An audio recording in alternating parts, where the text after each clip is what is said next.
Jamie Jenkins is here. He is, of course, our favourite independent statistician, formerly with the Office for National Statistics. Jamie, a very good morning to you.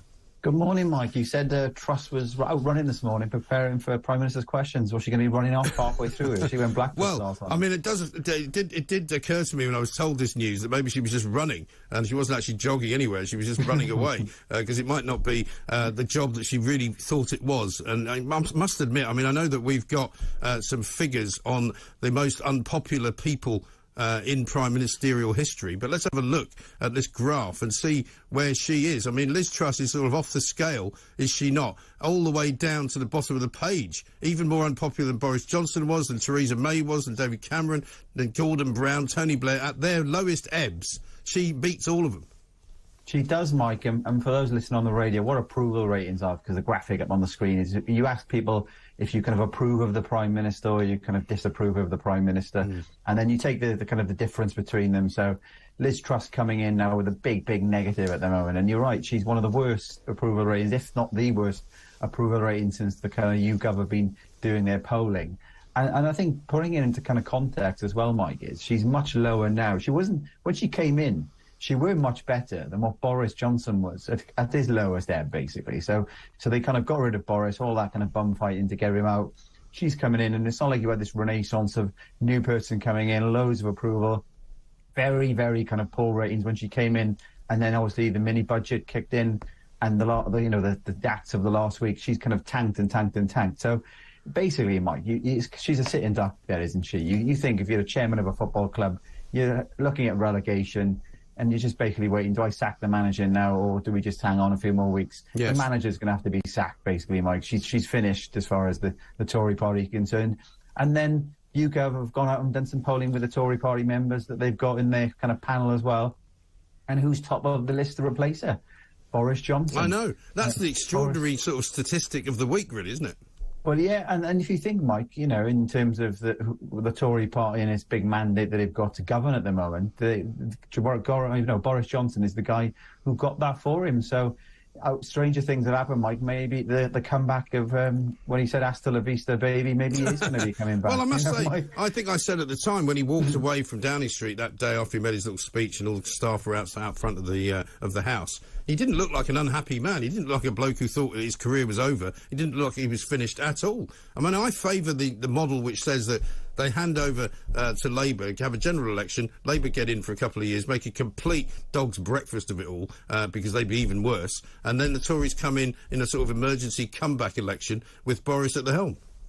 That's not a stupid idea, actually, Mike. I know you've come out in the last few days saying for the Labour Party to have a chance, and you've come and live over in Wales, Mike. You know what it's like living in. Yeah. But people have misunderstood me. I haven't said give Labour a chance in order because I think Labour are good. I've said give them a chance because they're so awful. Because I know how awful they are, as you say, because of what's happening in Wales. Yeah, and look, Mike, whatever happens the next couple of years, this energy crisis, the cost of living crisis, the cost of lockdown crisis, you know, it's crisis. No party's going to come in. You know, Starmer's not going to, if he was elected tomorrow, he's going to have a magic wand to fix all this. So there is some kind of, if you're looking at your political strategy in the Conservative Party, you know, you might think, well, actually, it's not a bad time to actually go and sit on the opposition benches.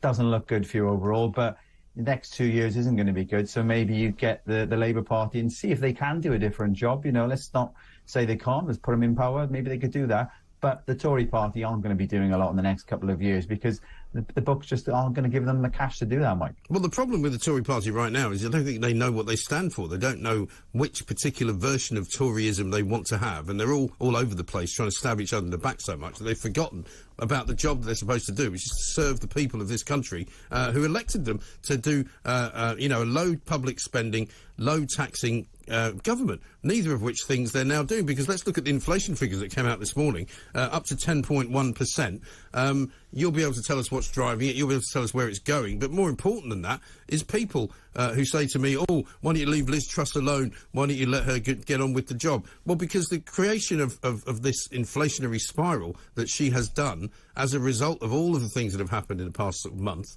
has meant that you can't really risk it, because who knows where she'll go next. Well, no, and the thing is, Mike, you talk about a party, a political party, that's normally a group of people coming together, they share common beliefs, but you've got a political party, as you talked about, the Tories now at the moment, where they had their mini budget a few weeks ago, They've then changed the Chancellor and kind of gone completely, not just a U-turn, complete kind of the other way. And this is the same party, you know. So if you vote for the Tory party at the moment, nobody knows what you're voting for. And you talk, so inflation's 10.1%, Mike. Now, the key drivers of that is still all of these global factors. So it's the energy costs. That would be getting worse inflation over the coming months if the government hadn't stepped in to kind of put that limit in terms of what the energy rates are going to be going up.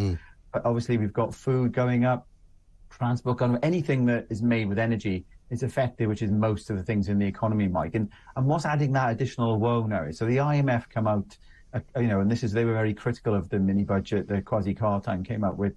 And they were calling on making some U-turns, and they said that the U-turns that Jeremy Hunt have come up with is a good move to control inflation. Well, it's not, Mike. It's because, cutting the taxes or what the government was planning on doing is not going to fix the energy crisis abroad. It's not going to fix kind of the food costs and things. The thing we've got to keep an eye on, Mike, is the USA at the moment, because you can't divorce what happens with the US and what happens in the UK, because interest rates are kind of driven globally as well. And what we've seen is the US Fed, we've got the biggest gap in interest rates now between them and the UK. They pushed them up quite a bit last month. We went up a little bit as well.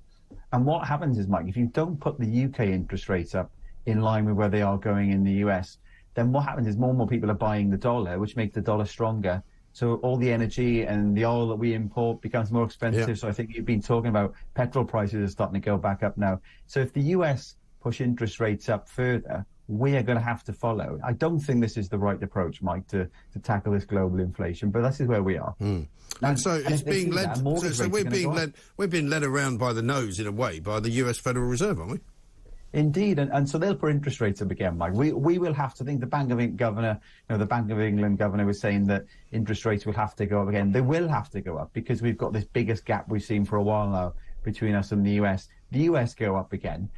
We will go up. So the Labour Party, you'll get them on your show, Mike, and they'll say that the interest rate rises are all down to Liz Truss's mini budget. That is a small part of it. We did see the markets get spooked a little bit about it. But a big chunk of this is the global markets and the US putting up interest rates. So the Labour Party can't blame all of this on Liz Truss. It's a fraction, but not the biggest part of it. No, absolutely right. That doesn't, of course, help Liz Truss because she's got people coming for her right, left and centre. Joe says this. Good morning, Mike. The new branch of the Tory party, snakes and backstabbers anon, have shown again that having a Prime Minister is a complete waste of time. May as well just let WEF, the Bank of England and China run the country. Well, that's how you ended up with Jeremy Hunt, I'm afraid. But we'll come back to Jamie Jenkins coming shortly. 0344 499 1000. Are we heading towards a worse recession now than we were? How long will it last? How will we get out of it? And when? All of those questions can be answered by us right here at Talk TV.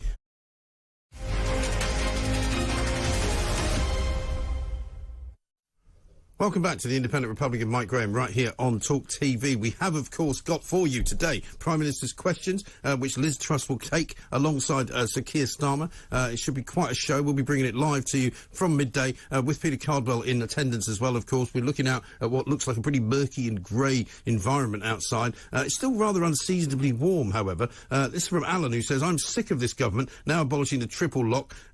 Most pensioners have paid into this country all their lives. Well, this is the thing. I mean, most pensioners in this country have to put up with an awful lot. They have to put up with the fact that people can come to this country who are coming illegally and who are given more rights, basically, than the pensioners who live here have got. We spoke to somebody yesterday who rang in and said, I've got a good mind to go down to Dover, cover myself in sand, put on a sort of dustbin bag, a black bin liner, and sell myself off to the nearest Border Force official, whereby I'll be taken to a nice hotel, put into a nice warm room where the temperature can be as high as you like because nobody's going to be giving you a bill for it. You'll be given money, you'll be given food, you'll be given shelter, and you'll be absolutely happy as Larry without having to pay a penny in any form whatsoever. Extraordinary, isn't it? What sort of a country have we become? We'll be talking more about that coming up. Jamie Jenkins is here, independent statistician. Jamie, you were saying that things are pretty bad in Wales under Labour. Let's have a look at what happened in the Senedd yesterday. Mark Drakeford looks as though he lost the plot slightly when he was questioned over something to do with the NHS in his own constituency. What do people who work in the service, and as I say, they'll have heard the way that the members describe the service they provide this afternoon. What do they face? Let's He has chosen to use that language this afternoon. He didn't. And you have chosen to use that language here this afternoon. And what do those people face? They face cuts to their pay because of the policy of your government. And now they face cuts to the budget that the health service itself will have at its disposal. It is shocking.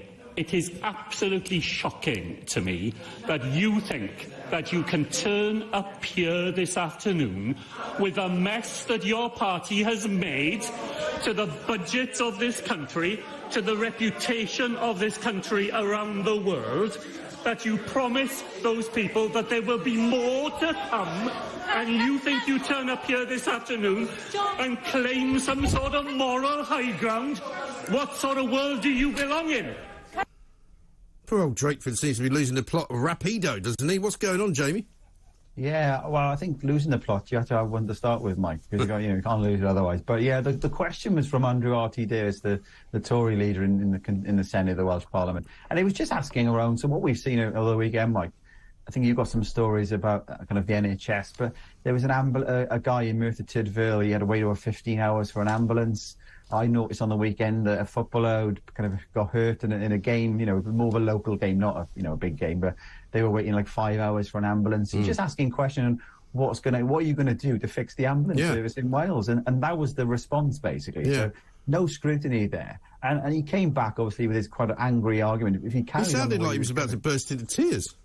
Well, yeah, and he's getting quite emotional. Some of the political commentators here in Wales said that's the angriest they've ever seen him. He has got some legitimate reason to be angry, obviously, with regards to the way the country's being run from Westminster, which may have a trickle-down. Yeah, but he's not entitled to blame the Tories for the way that the NHS is run in Wales, which is run entirely separately. Exactly, Mike. And if you think about the question was about what's happening now in the NHS in Wales, and what he was saying is that the government in Westminster may, and they say the word may, this isn't, actually proven, that they may cut the budgets in the NHS in England because Jeremy Hunt's coming, and that might have an impact on budgets in Wales in the future. Totally ignored the question. What is he doing in Wales? He hasn't asked for, he's kind of ruled out and killed off a Welsh COVID inquiry. Even Nicola Sturgeon is going to have a specific inquiry in Scotland. There seems to be a lack of scrutiny in Wales. And you talk about Labour coming in, perhaps, Mike, in England. If you follow what we've got in Wales, you might have more of these 20-mile-an-hour zones everywhere, cost a fortune in terms of signs. We don't build any new roads in Wales now much because of net zero targets. Yeah, this is where you're staring, down if you actually go Labour, Mike. Absolutely right. But also, talking of cutting the budget for the NHS, the NHS is overburdened. There's a story this morning in the Telegraph, of all papers, in which it says that they may face the NHS a £90 billion because of what went wrong in a maternity unit in Kent, right? 90 billion quid. I mean, that's practically a year's funding for the NHS, but they've made so many blunders in this particular hospital that it may be that they have to pay all this money out to people because they're so useless. I'm sick to death of people telling me how great the NHS is. We've got a man lying on a trolley, a veteran of the Second World War, for 26 hours. You've just told me about this man waiting 15 hours. These stories are not occasional. They are every single day of every single week. And Michael, what we're seeing across the country are more people dying than what you'd expect for the time of year because the NHS can't kind of handle what it's got. And people, they're always saying more money. And I quickly have a look every now and again, Mike, at the NHS jobs just to see what they're up to. Again, yesterday, loads of diversity and inclusion jobs. There was one for a diversity and inclusion midwife lead. Nothing to do with delivering babies. This was organising events with staff to talk about inclusion and what policies you're going to be coming up with. Yeah. Less of that, more frontline staff, Mike, because you can't carry on as... Because, we've been on, Mike, and talked in the past about, the impacts and weights and stuff, but the figures are hard now. They are there every single week. The ONS update their figures. We see more and more deaths than what you'd expect for the time of year. You can't explain this by COVID. Predominantly around middle-aged people. Heart issues is coming up as an issue. And is this a case of you phone for an ambulance, Mike? Some people might be waiting 15 hours and then getting seen, but some people aren't getting seen quick enough and they're dying. And that's the consequence of not just in Wales, Mike. This is in England. This is in Scotland. This is the UK National Health Service, and it does need sorting out. And where's Therese Coffey? I've not heard hardly a word from her since she started as the health. No, I mean, she pops up every now and again, but all of the clips that you see and the quotes that she gives out seem to be completely sort of pointless and not particularly involved with the actual care of people and the National Health Service itself. But here's an interesting point, and as a statistician, you might know the answer to this. If it's true that they've got so few people working in the NHS and they've got so many vacancies, then surely there's a budget for that. So surely that budget is not currently being spent on those staff members if they haven't filled the quota of jobs that they're supposed to have. So where's that money going? Well, they blow a load of money, Mike, on kind of what you call these bank agency staff. So I've heard of stories, Mike. I got a friend of mine whose partner quit the NHS to go and work for an agency, to go back into the NHS and get paid loads more money for doing the exact same job. You know, maybe we need to ban the use of all of these agencies who are creaming money off the top. Obviously, there'll be slightly differences in terms of pension contributions, which is why they pay them a little bit more. But it costs the NHS a fortune getting all these agencies. It's about 4 times the rate, isn't it? Yeah, well, I don't know exactly what it is, but it costs a whole lot more, Mike. If we stop that and get the staff, if the staff can't get employed by the NHS via these agencies, well, do you know what they have to do? They have to go and work for the NHS. Yeah. You know, it's a monopoly kind of use in terms of staff. Do that, save some money, and get on with it. And no doubt they'll be telling us, as they already have started telling us, that there's going to be a winter of discontent. I saw a story yesterday saying that they're going to start up using something called war rooms in the NHS. I mean, they love all this terminology, don't they? You know, to stave off the terrible winter that's coming. But, you know, it's the same every bleeding year.